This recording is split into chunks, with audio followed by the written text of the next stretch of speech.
Okay, boss. Now we'll have to get into text variable, boss. So we've seen characteristic value variable with all the processing type combinations. Now we are getting into text variables.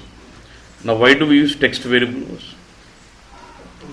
Now look, exactly. When you want to change the descriptions of your key figure, for example, you have a key figure, you can edit it. You want to change this description, but I want the description to be made dynamic. Then I would go with what? See, when you create a variable from here, what type of variable is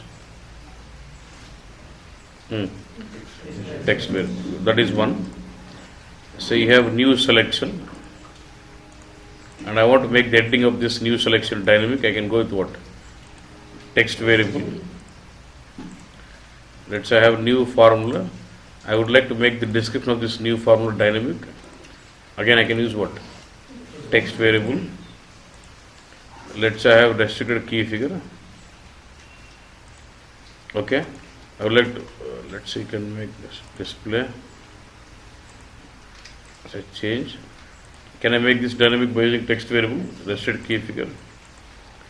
Again, calculate key figure. Can I make this description by using text variable? Yeah. And then query properties. I have the description, right? Can I make this description dynamic by using text variable? So in all these 6 cases, you can use text variable. When you want to make the description of a key figure, or new selection, or new formula, restricted key figure, calculate key figure, query description. In all these cases, we can make the descriptions dynamic by using text variable. But when it comes to characteristic description, I cannot make it. It is fixed. We cannot do anything. Okay? Good. That is where we use text variable. Okay?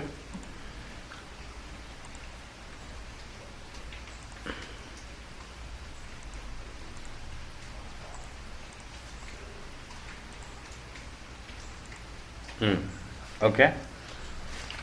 You understood now? When do we use text variable now? Yeah. Now text variable comes with 4 processing types.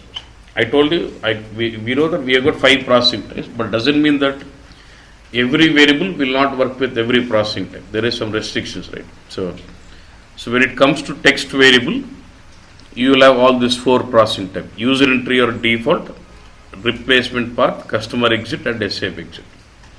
I gave some percentage there, which means usability. Generally in the real time, most 80% of the time we would be working with text with replacement path combination, and the next is with customer exit. But user entry or SAP exit, very rare. Okay, that's so our combination important, interview point of view or real time point of view. Okay, boss. Let's finish up one by one. User entry was, that's not very simple, nothing to be done, but still. I don't even have a scenario for it also. Very rare case, but let's say now I have this description as sale somewhat, and I would like to change this, make it dynamic. What I'll do? Text variable, see user entry.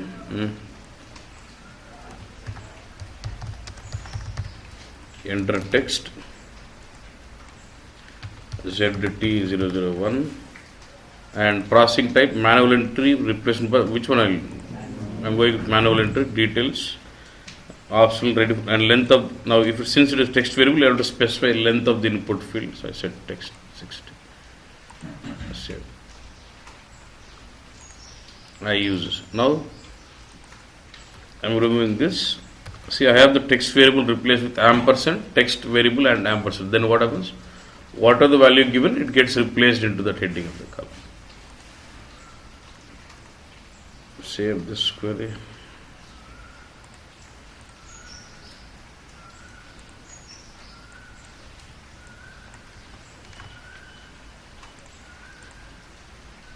I know you will never have this kind of requirement.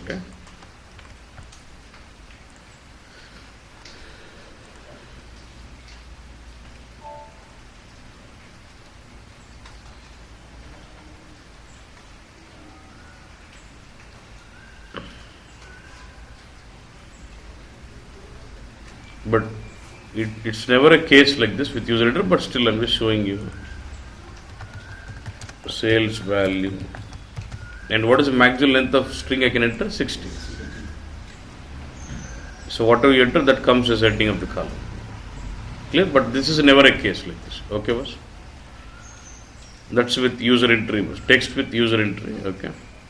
Next I'm going with what? You want me to save this?